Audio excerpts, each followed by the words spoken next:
they don't teach the fundamentals. Okay. They don't teach discernment.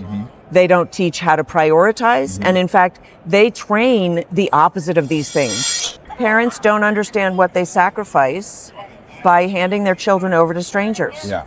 Until it's too late. Your child should experience life with you so that you can show him how to experience life. Because we are created in the image of God, who is the great creator, meaning we are created.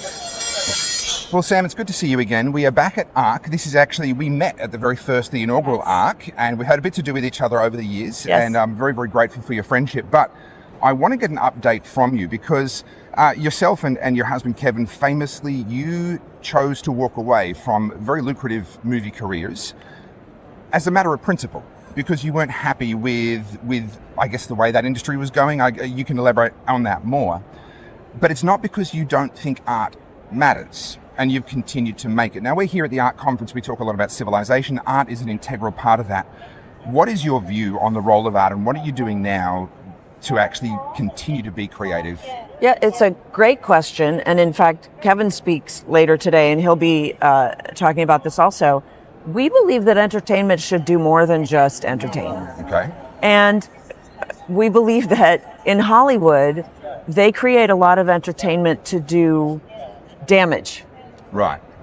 What's cultural, spiritual, mental? What, yes, when you say damage, all of those things. Okay. Like they damage the character of the humans who watch it. Okay. The amount of numbing violence that's available for consumption. Sure. And I was raising my kids and I was saying to them, sometimes there are things that you cannot unsee.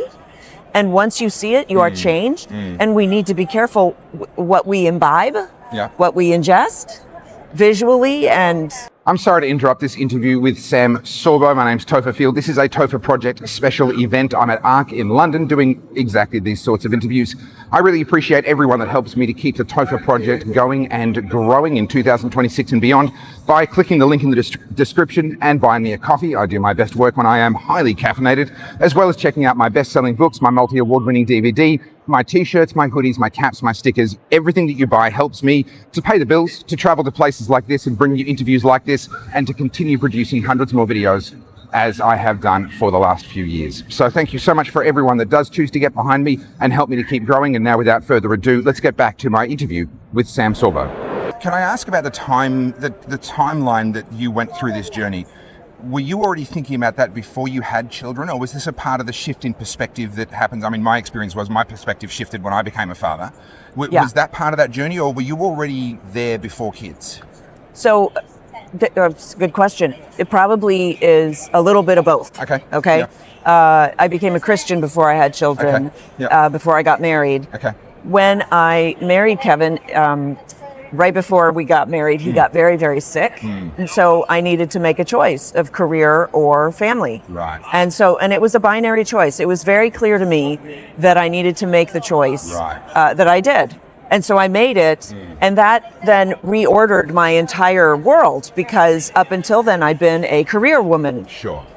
Boss girl. So for those that don't know Sam and Kevin's story, the implied thing there is that Sam chose family instead of career. Right. Yeah. And then God blessed us with children, thank goodness, right? So, your best made plans, you never know, but, and so then I needed to choose again, because my career was coming back and I could go and work if I wanted, and my children demanded that I didn't, basically. Yeah. And I realized I needed to prioritize again. Now, over the course of time, I've come to understand that one of the problems in our schools is they don't teach the fundamentals. Okay. They don't teach discernment.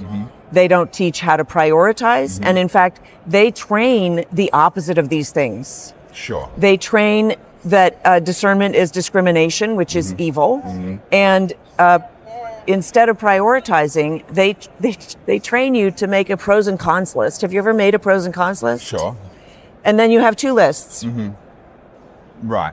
And it doesn't help. An example that springs to mind for me is actually quite a common Disney trope, and so many films, follow your heart. Yes. That'd be an example of something that is really, it's not great life advice most of the time. No, the Bible says the heart is evil. Yeah. Desperately wicked, just deceitful above all things, Yes. if my memory serves me correctly. So you chose family again with children.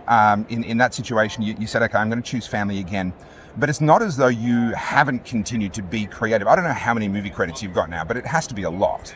It's several. But you know, I went through a very long dry spell where I didn't work, and I thought I would never work again. Yeah. And Because then when you say you chose family, I mean you really chose family. You homeschooled your kids as well, which Yes. you know there would be parents out there that would be very enthusiastic about putting their kids into school so that they can get back to work. Sadly. and you which is made a conscious which is choice. false priorities. Right. Those priorities lead to loss. Yeah. Talk to me about the loss that leads to, because I think there'd be people listening that go, well, no, hang on, but I gained the career and the accolades and the ambitions, the dreams that I had for myself. It would sound to some ears like you're saying they have Yes. to give up. Parents don't understand what they sacrifice by handing their children over to strangers. Yeah. Until it's too late. So that's... And then they come to me and say, "Oh my gosh, if I had known then, I would have absolutely homeschooled my kids." Because my son is now a girl and he won't talk to me and whatever. And they don't know until the damage is done. Yeah. And especially with children, the damage can be permanent so quickly. Yeah. I remember watching an Oprah interview of a big celebrity, and he was going through a divorce, and she said to him, "And how are the kids?" I mean, they're resilient, right? Like literally, So dismissive. She asked and answered, and the idea is kids, who cares? They bounce. We hate children in our culture today. We hate them. We rob them of their childhoods by sending them to school and giving them homework. We rob them of their childhoods by not allowing them to actually interact that much with their parents and only giving the parents the worst hours of the day, not the best. Yeah. And then we have adults who behave like children because they were never parented. Yeah. And so I'm trying to reorder part of this, and this is sort of ARC's kind of interest also, is let's reorder our world. Let's put our world back in order and set our priorities. And I said this to a young man last night. He's 29. He's dating this girl for a year. I said, "Well, what's your plan?" Yeah. And he said, "Well, you know, she's definitely the one." Right. And I said, "Well, then don't What are you waiting for? Yeah.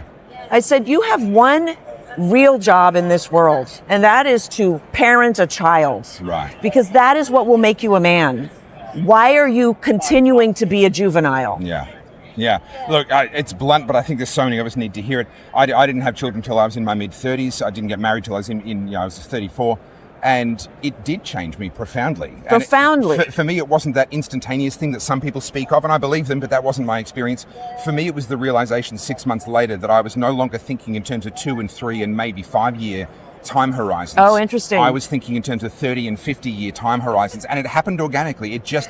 That shift happened because suddenly I had someone that I was responsible for who was going to outlive me. Do you want to know my big epiphany? Please, yeah. I could eat at a restaurant by myself because I had a date. Okay. You and I had very different I experiences. will never eat in a restaurant alone. Right. Basically. And then I had a kid with me. Yeah. And I was like, "Oh my gosh, I can take myself to lunch because I'm not alone." All right, so I was homeschooled by my parents, and I'm profoundly grateful to them for that. I think it's one of the greatest gifts that they ever gave to me. I set about trying to homeschool my children, and my experience has been that life got profoundly in the way. And when I say life, it is a question of priorities. And I know you're going to push back on me, and I want you to push back on me on priorities. Life got profoundly in the way. And we moved out of the big cities. We moved to a smaller regional center where there's a fantastic Christian school that we're getting relatively deeply connected into, and many of the teachers go to our church. We've kind of I've taken a damage minimization approach, I guess, I get it. I'm kind of But preemptively defending myself here. But life is school. Right. Like, school is not education. Sure. Life is education. So life getting in the way is like you saying, but their education got in the way. Yes, and I saw that with my parents, and me just having to tag along with my mum as she went to the shop, and then saw the doctor, and this and that, and went to the funeral. And you're like, oh, but my child shouldn't go to a funeral because they need to be in school. No, your child should experience life with you, so that you can show him how to experience life. Yeah.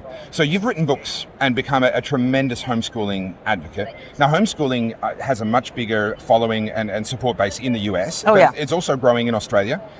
During COVID, of course, our schools were shut down. People had to homeschool. I want to define our terms. Okay. Because the reason that people push back on homeschooling is because they believe they need to school their children. Right. But schools fail to educate. So it's doing school at home is what they have in That's what they have in their mind. Right. And they think it's 7 hours a day, and they think that it's tedious, and they hated school because we all hated school, which should tell you something. But instead of taking away the proper message from that, you think, oh no, I'm going to torture my child because that's the proper way to do things. And that I'm the outlier somehow because I hated it. And most kids love it, or something stupid. We tend not to really think things through. So what I want to impress on people is that education is training your child to live properly, to be a good citizen, okay, to be a good friend, to be a good person, a decent human being, right? The academics are sort of ancillary to that. Sure. They're good, but they're a distraction. Yeah. And so then our schools distracted us from what's real. And now they're not doing even the academic. That's true. I mean, it was difficult to defend schools 30 years ago when I was being homeschooled 40 years ago. It's very hard to defend them now, given what's happened since. I don't want to take all of your morning, but I want to come back before we finish to art and that side of things. So people instinctively see the value of education, and you're passionate about homeschooling, and that may, even if someone might disagree with you on that, they can see the importance. Not everyone automatically sees the importance of art, but you do. So what's the importance of art in culture? Why is that something that you care enough about to invest your energies into? Because we are created in the image of God, who is the great creator, meaning we are creative. Okay.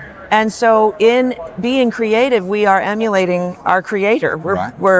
And that's an important facet of being human. If we give that up, we're no longer human. That is actually what defines us, more than anything. And so, but we also have to be very careful with art because it can be destructive, as we talked about originally. It's an expression of what's within.